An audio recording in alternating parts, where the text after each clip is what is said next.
Hello and welcome. You're viewing the Citizens Journalist podcast, Mesa County Compass, that brings you the news that you can use from a different point of view.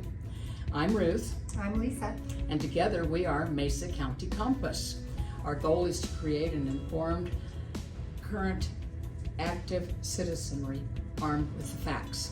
We will be covering what's new to you, what it means to you, what you can do about it, and provide you access to the decision makers when we can.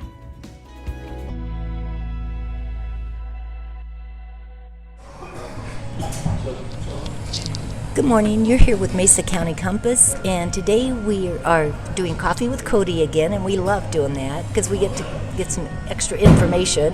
And again, we want to say how much we appreciate you coming out and doing this time after time. I think that's what a city council person should do if they want to be a representative of the people, not a representative of agendas. I appreciate that. I will say that I happen to have a business that gives me flexibility so that I can move my schedule around to accommodate this. I'm at Mountain Air Roasters on 7th, here where we are today, Tuesdays and Thursdays from 9 to 10 a.m. almost every week, unless I'm going to be out of town for some reason, which then I'll post it up on my Cody for GJ Facebook that I'm going to be out of town. But I do like to host this because it's an opportunity for me to sit down and chat with community members about what matters to them. It's a lot easier to communicate and really understand people in the face-to-face over a cup of coffee than it is via an email, right? And emails are great. Tough to keep up with a lot of those emails. We get a lot of emails as council members. I try to be responsive, but then you send an email, maybe I'm trying to help somebody solve a problem, so I CC the city manager or somebody else, and all of a sudden it turns into these 3 email strings, and then that's just one of 6 other things that are going on. So if I have the opportunity to sit down and really understand what somebody's concerns are, it's helpful for me. And when we walked in this morning, Thom Copp, who's a local business owner on Main, it's now out of his house, but he was talking with you, and so what we'd like to know, Tom, is what concerns did you bring to Cody this morning? Well, Cody and I have met several past few weeks, again, other than when he's out of town, and really the effect that this whole 4th and 5th Street is having on the downtown corridor, as far as small businesses. I mean, let's face it, it's the heart of America. And I personally saw my retail sales drop off more than 80% from October 2023 to December 23, and then the same time period this year, 80%. Now, that said, my business really is focused on business to business. The retail side was more of a reconnaissance mission to see if it would fly. I'm not disappointed. Again, at 5% of my overall annual sales, it was no great loss. But I see a lot of it happening downtown. The foot traffic's gone away. The business owners that I've spoken with have seen a considerable decline in income. And I get a lot of folks don't want to come up and stand up and say this is wrong, this is wrong. No one wants to alienate any part of your customer base, and that's understandable. But the bottom line, this is the 4th quarter, the most important fiscal quarter for retail. And what I've seen happen, I'm sure is happening across the board. Main Street, Colorado, and perhaps even Rude, the businesses up there.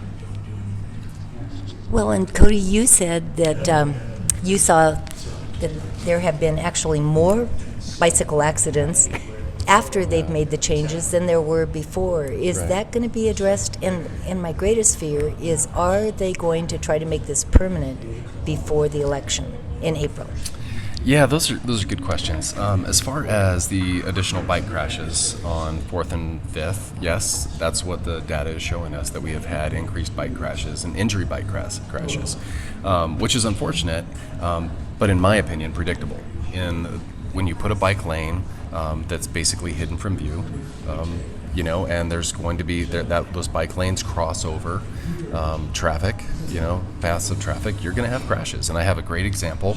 I recently had somebody reach out to me that was involved in a crash. She was driving on 4th Street and taking a right-hand turn onto, I believe it was Rood. And as she made that turn, a scooter that was traveling in the bike lane crashed into the back of her car. And surprisingly, she was at fault.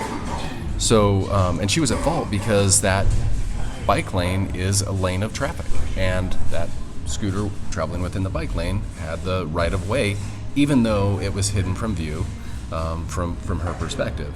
Fortunately, that there happened to be a driver behind the person that was crashed into that had a personally owned dash cam. So we have it on video, right? So it's not like, oh, did this happen? Did this not happen? It's like, yeah, this happened. Just like we said it would. It was very predictable.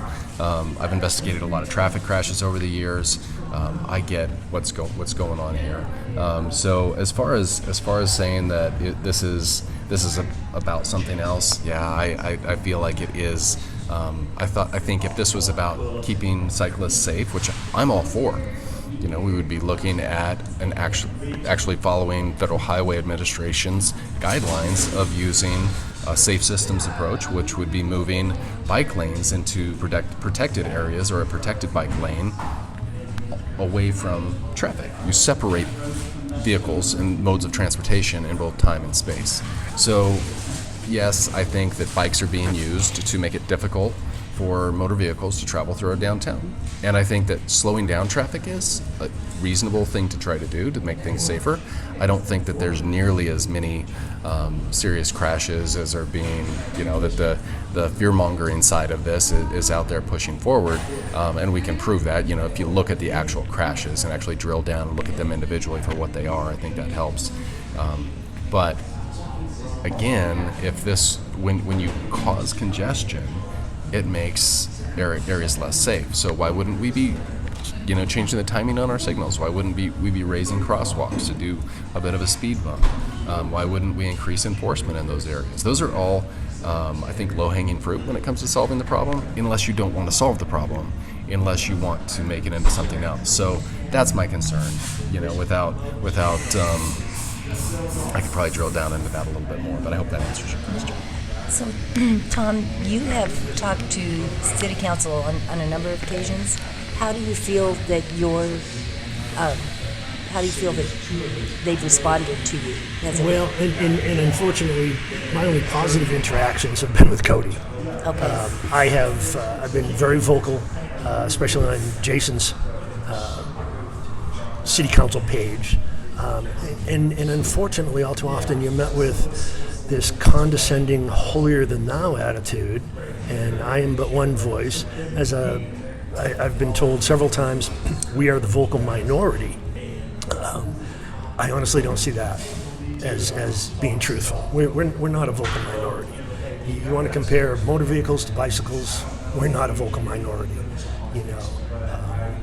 and yeah, it's unfortunate that there isn't a little more tact when it comes to these interactions. And again, I mean, my only positive interactions thus far have been with Cody.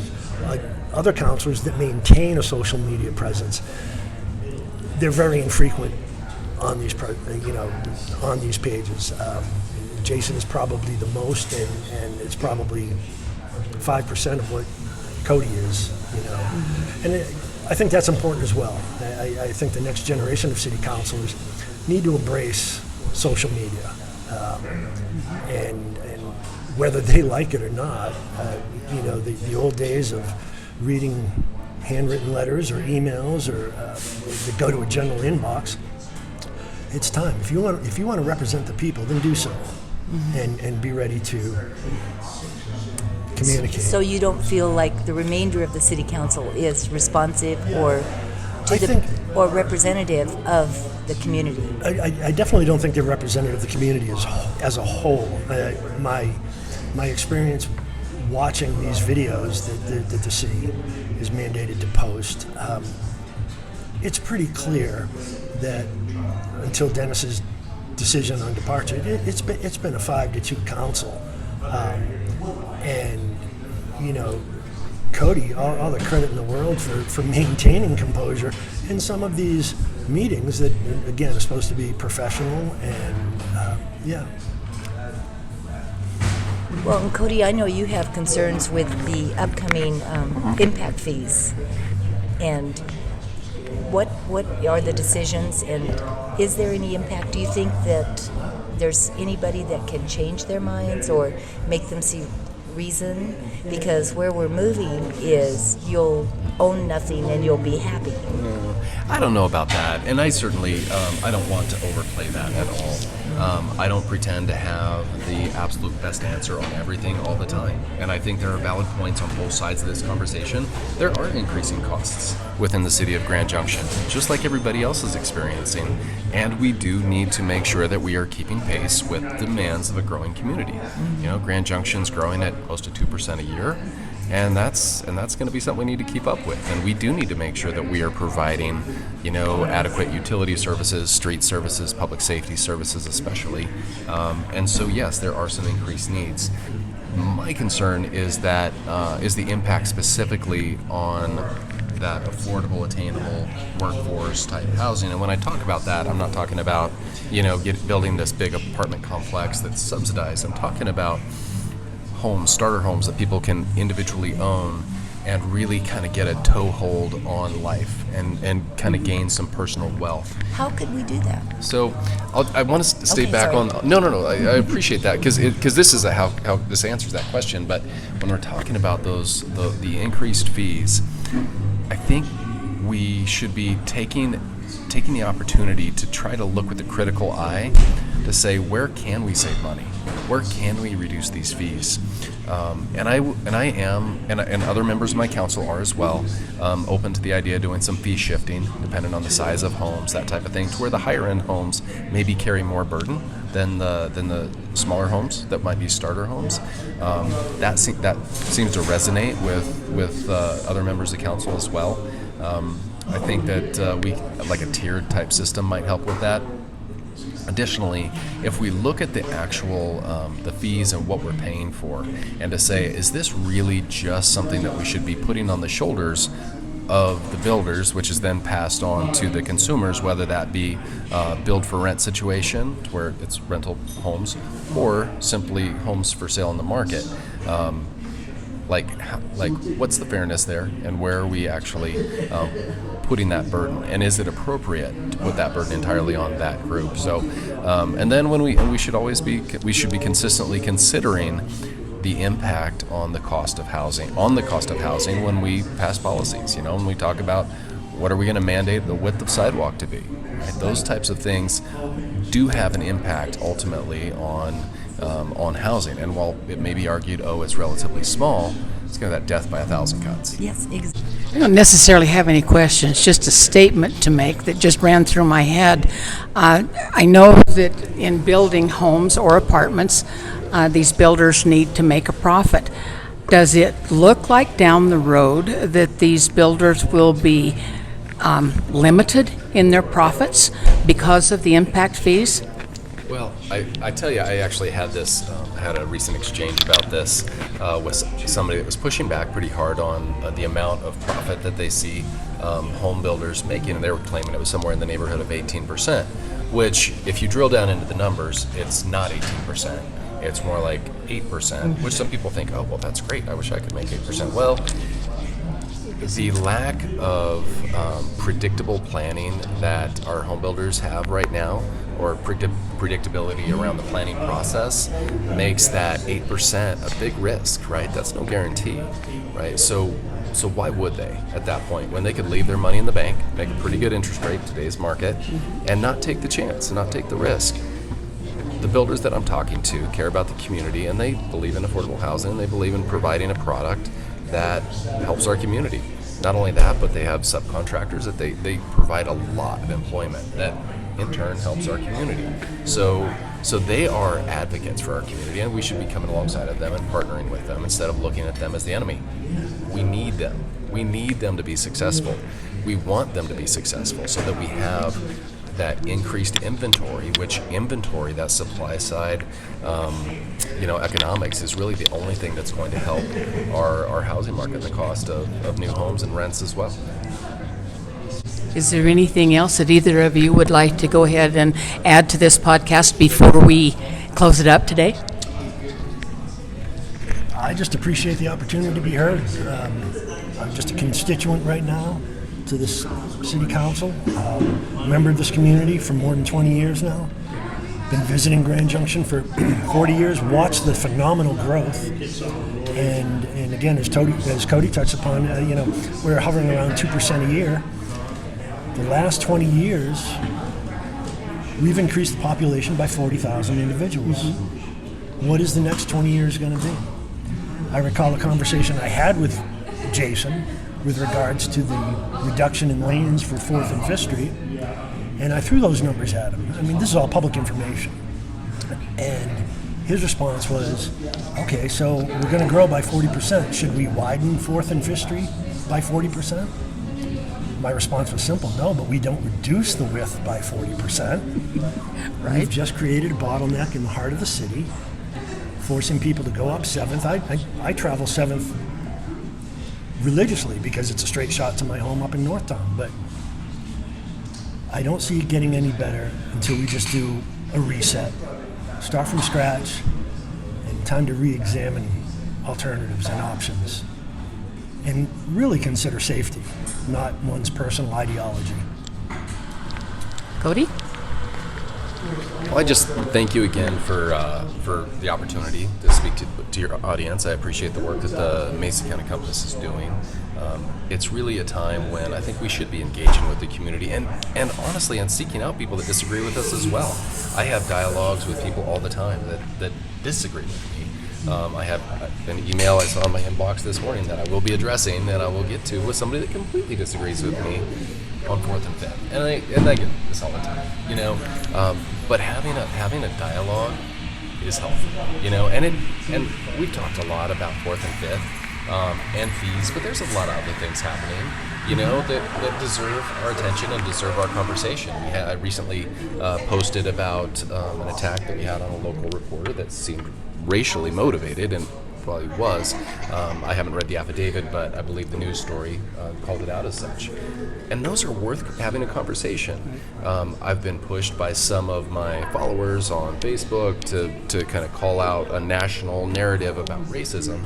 And I'm pushing back on that because my focus is about whatever you want to agree or disagree with at that national level. Your opinion isn't going to sway that. It isn't going to change that, right? But what can we do as a community to work together to be better? Like, how can we be more inclusive? How can we work together? And that isn't just talking about racial issues, but pull it back to 4th and 5th. How can we have a broader conversation where we're making sure voices are heard and not just saying, oh, well, let's look at the data. Yes, numbers are important, but engaging with our community is very important as well. So thank you. Thank you very much, Cody and Thom, for joining us on this podcast. And this is Mesa County Compass.